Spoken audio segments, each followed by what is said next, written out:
Hey guys, welcome back to my channel. आज हम बहुत ही इंपॉर्टेंट टॉपिक डिस्कस करना चाहते हैं क्योंकि कनाडा बहुत सारे लोग आना चाहते हैं, अलग अलग कंट्रीज से पीआर पे आना चाहते हैं, स्टूडेंट वीज़ा पे आना चाहते हैं, वर्क परमिट पे आना चाहते हैं। तो ये बहुत ही इंपॉर्टेंट टॉपिक है। जब वो यहाँ आए तो उनको पहले से पता हो कि वो पीआर जब लेकर आ रहे हैं तो उसके क्या क्या बेनिफिट्स या उसके क्या क्या फ़ायदे हैं। तो आज हम एक एक करके सारा डिस्कस करेंगे ताकि आपको आने से पहले ये पता चल जाएगा। अगर आप स्टूडेंट वीज़ा पे आ रहे हो, बाद में अगर आप पीआर यहाँ ले रहे हो तो आपको मालूम होगा कि पीआर मिलने के बाद कनाडा क्या क्या आपको बेनिफिट्स देता है। जो आपको पीआर मिल जाता है तो सबसे पहला बेनिफिट कि आप कनाडा के किसी भी पार्ट में आ सकते हो और वहाँ पर काम कर सकते हो, रह सकते हो। चाहे आपने किसी और प्रोविंस के थ्रू अप्लाई किया होगा और बाद में आपका आइडिया चेंज हो गया कि आप यहाँ नहीं आना चाहते हैं, आप किसी और जगह आना चाहते हैं, तो आप वहाँ आ सकते हैं और लैंड कर सकते हैं। जैसा हमारे साथ भी हुआ था, हमने कहीं और अप्लाई किया था, कहीं और जाना था, लेकिन फाइनली हमने डिसाइड कर लिया कि हम अब इस जगह पर जाएंगे। तो आप किसी भी जगह पर कनाडा में रह सकते हो, काम कर सकते हो अगर आपके पास पीआर है। अगर आप वर्क परमिट पे आ रहे हो तो आपको उसी जगह पर जाना पड़ेगा जहां पर आपकी कंपनी कॉल कर रही है। तो ये डिफरेंस है कि अगर आपको पीआर मिला होता है तो आप जो है इस जगह पे नहीं रहने की जगह दूसरी जगह जाना चाहते हो तो आप जाकर वहां पर काम कर सकते हो। जो आप पीआर के लिए अप्लाई करते हो, चाहे हस्बैंड आपके अप्लाई करें या वाइफ अप्लाई करें, लेकिन जो है पीआर सबको मिलता है। लाइक अगर हस्बैंड ने अप्लाई किया तो वाइफ को मिलेगा, बच्चों को मिलेगा। अगर वाइफ ने अप्लाई किया है तो हस्बैंड को पीआर मिलेगा। तो पूरी फैमिली को पीआर मिलता है। एक दूसरी बात, लोगों को बहुत फिक्र होती है कि वो अपने पेरेंट्स को कनाडा ला सकते हैं। तो हाँ, उसका भी ऑप्शन है कि आप स्पॉन्सर कर सकते हो अपने पेरेंट्स को भी, और आपको उसके लिए सेपरेटली अप्लाई करना पड़ता है। आप जब पीआर में अपनी फैमिली लेकर आ रहे हो तो उसमें वो साथ में नहीं आते, आपको बाद में उन पेरेंट्स के लिए अप्लाई करना पड़ता है। फैमिली से रिलेटेड एक और बात, जब हम बात कर रहे हैं कि आप अपनी फैमिली को लेकर जब यहाँ लैंड करते हो तो सबसे बड़ा ऑप्शन जो है आपके लिए फ्री एजुकेशन इन स्कूल्स। तो आपको क्या है कि इसकी फिक्र करने की ज़रूरत नहीं कि मेरे बच्चे का एडमिशन हो जाएगा या कितनी फ़ीस देना पड़ेगी। जैसे हमारे स्कूल्स, हमारे यहाँ अपनी कंट्रीज़ में जो स्कूल्स हैं उनकी फ़ीस बहुत हाई होती है, इसीलिए अलग अलग तरह के स्कूल्स होते हैं। यहाँ पर ज़्यादातर बच्चे जो हैं एक ही स्कूल्स में जाते हैं और वो फ्री एजुकेशन है। तो उसकी आपको फिक्र की ज़रूरत नहीं कि अगर आपके बच्चे हैं तो आपको यहाँ पर आकर फ़ीस देना पड़ेगी। तो ये एजुकेशन उनके लिए फ्री है। अब उसके बाद स्कूल के बाद बात होती है यूनिवर्सिटी या कॉलेजेस की। तो वहाँ पर भी अगर आपके पास पीआर है तो आपकी फ़ीस जो है वो इंटरनेशनल स्टूडेंट से बहुत कम होगी। बल्कि क्या, आपको इंटरनेशनल स्टूडेंट्स को 3 टाइम्स देना पड़ता है, और अगर आपके पास पीआर है तो आपको उतनी फ़ीस नहीं देनी पड़ती है यूनिवर्सिटीज़ के लिए। तो एक आपकी ये भी मुश्किल आसान हो जाती है। तीसरी बात, एक जो है इंटरनेशनल स्टूडेंट्स आते हैं उनके, वो भी ऐसे बहुत करते हैं कि पहले वो डिप्लोमा कर लेते हैं और फिर वो अपना पीआर जब बाद में लेते हैं तो बाद में यूनिवर्सिटी डिग्रीज करते हैं, क्योंकि जब वो उनको पीआर मिल जाता है तो उनकी फ़ीस कम हो जाती है जो पहले इंटरनेशनल स्टूडेंट दे रहे थे। तो एक बहुत बड़ा बेनिफिट है पीआर का। अगर आप कनाडा आते हो तो ये फ्री एजुकेशन है यहाँ पर स्कूल के लिए, और यूनिवर्सिटी में बहुत कम पैसे देने पड़ते हैं। अगर आपको पीआर मिल गया और आप यहाँ आ रहे हो तो आपका हेल्थ केयर यहाँ फ्री है। आपको एक हेल्थ कार्ड मिल जाता है, तो आपको जब भी ज़रूरत है अपने डॉक्टर के पास आप उस हेल्थ कार्ड को दिखाएं। और ये यहाँ पर जितने भी आपके लैब टेस्ट होते हैं या जितने भी टेस्ट होते हैं वो सब फ्री हैं।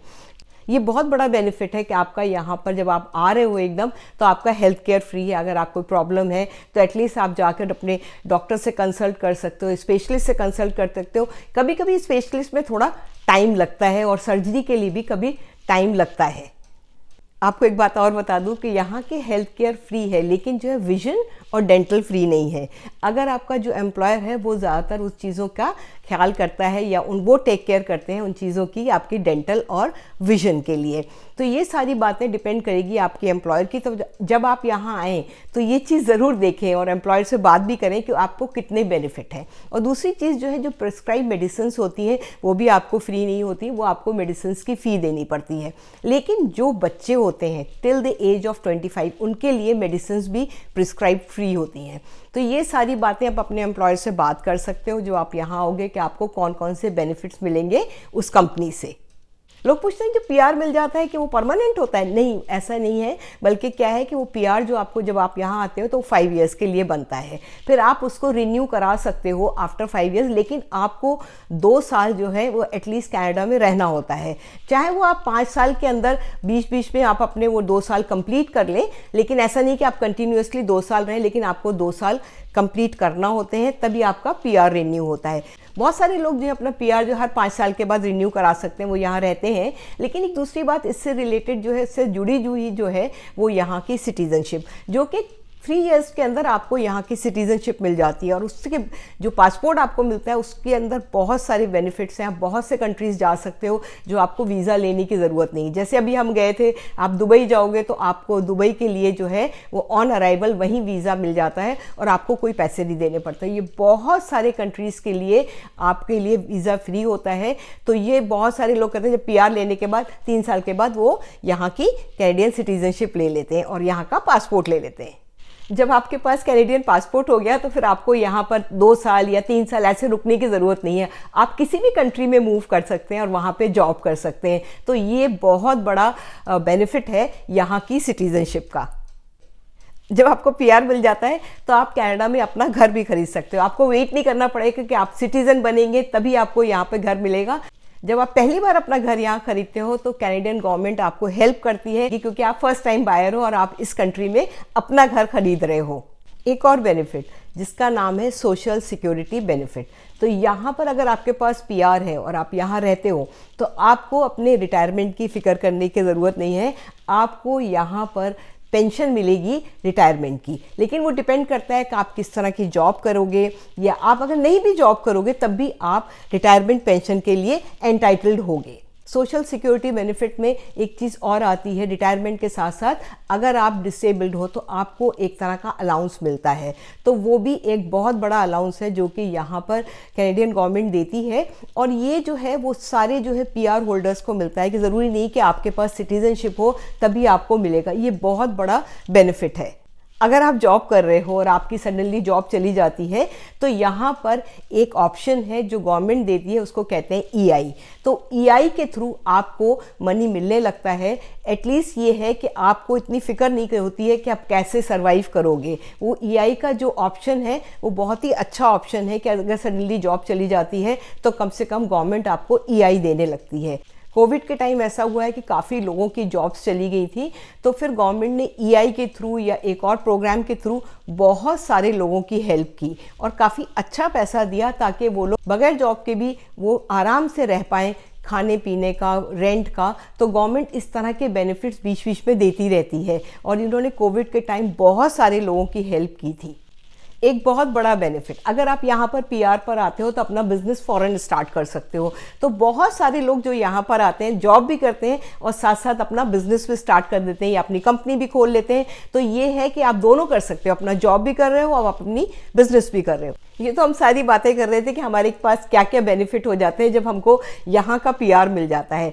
लेकिन कभी कभी ऐसे होता है, कुछ बातें ऐसी होती हैं जो आपका पीआर अपना लूज़ भी कर सकते हो या आपका पीआर वापस भी लिया जा सकता है, जिसमें सबसे इम्पॉर्टेंट है यहाँ पर इम्पेयर्ड ड्राइविंग। अगर आप ड्राइविंग जो है वो उल्टी सीधी चल रहे हैं, आप पी कर ड्राइव कर रहे हैं और आपने कोई बड़ा एक्सीडेंट कर लिया तो आपका पीआर ये लोग वापस भी ले लेते हैं। तो ये सब बातों को छोटे छोटे ख्याल भी रखना होगा जब आप यहाँ पर आ रहे हो कि ये चीज़ों से आपका पीआर आप लूज़ भी कर सकते हो। दूसरी बात, जो आपको जो 5 ईयर्स का पीआर मिला था, अगर आप 2 साल तक कनाडा में नहीं रहे तो आपको ये पीआर वापस करना पड़ेगा, आप रिन्यू नहीं करा सकते हो। तो दूसरी ये बात है, इसलिए बहुत सारे लोग जो हैं वो सिटीजनशिप 3 साल में ले लेते हैं और वो यहाँ रहते हैं। और तीसरा ये भी है कि कई लोग जो है वो यहाँ आते हैं, उनको नहीं ठीक लगता है या कोई प्रॉब्लम है या कुछ ऐसे बैक होम है या किसी और कंट्री में जाना चाहते हैं तो वो अपना पीआर सरेंडर भी कर देते हैं। एक और बात जिससे आप पीआर लूज़ कर सकते हो वो क्रिमिनल एक्टिविटी या क्राइम्स। कोई आप क्राइम करते हो तो आपका वो पीआर वापस ले लिया जाएगा।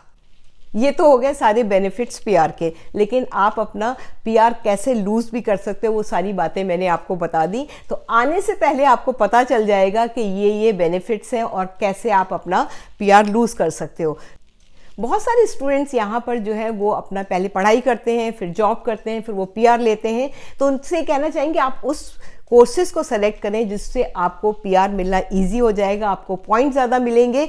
तो जब आप कोई भी कोर्स सेलेक्ट करें तो इन चीज़ों का ख्याल रखें कि ये जो है यहाँ पर इम्पॉर्टेंट है या नहीं है। नहीं तो क्या होता है, कभी कभी कुछ कोर्सेज स्टूडेंट्स कर लेते हैं, उसके पॉइंट्स बहुत कम होते हैं। तो इन बातों का, छोटी छोटी बातों का आप रिसर्च करते रहें। आप कनाडा आना चाहते हैं और अगर आपने कनाडा को पीआर अप्लाई किया या मिल गया है तो हम वेलकम करते हैं आपको कनाडा में, और आपको ये सारे बेनिफिट्स कनाडा देगा।